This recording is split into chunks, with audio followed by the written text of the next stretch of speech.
Diya sa Ebanghelyo ni Mateo Kapitulo 18 versikulo 35. Unsa may gisulti ni Jesus diha nga maingana gyud ang mahitabo kanato kung dili ta makamao mo pasaylo sa atong isikatawo. Unsa may mahitabo nato nga itambog ta ngadto sa mga dautan, sa mga torturers.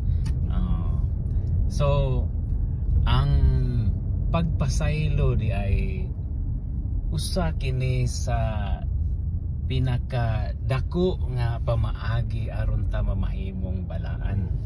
Kay kung dili gani ta makamao mo pasaylo, kinsa na may nagdominar sa ato ang kinabuhi? Demonyo na.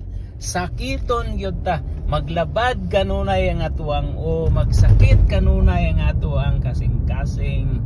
Dili ta mahiluna, dili ta makatug sa nindot sa gabi. Magsigi ta og ising-ising, sige ta og kanang ngalingiing, kanang sige ta og gubot kay itong hunahuna. Ngano man tungod kay dili man ta makamao mo pasaylo.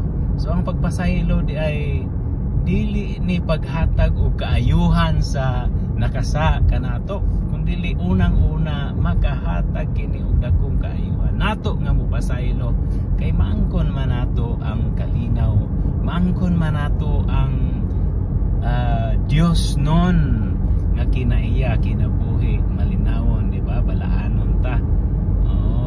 Importante kayo na mao bitaw na nga si Jesus diya sa Lucas o sa Matthew nga version nga kinahanglan gyud mo pasaylo ta sa mga nakasaya nato. Kay kung dili gani, dili pud ta pasayloon sa Ginoo.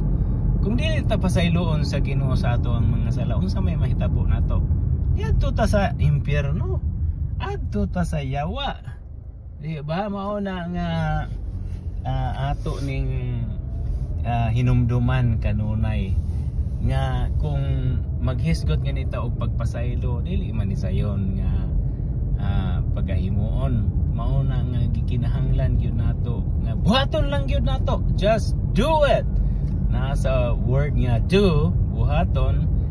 Ang atong buhaton aron makapasaylo ta, unang-una di muhimo kitag desisyon. Mo decide gyud ta nga kanang atong himuon na nga pagpasaylo aron mabot pong panahon nga ma-feel nato nga we like it, nga gusto nato ng buhaton apan labaw sa tanan atong i-appeal na sa atong mga pag-ampo. Kay dili ta makahimo kita-kita na kinahanglan gyud lamdag sa Espiritu Santo, kaisog sa Espiritu Santo aron makahimo ta diana.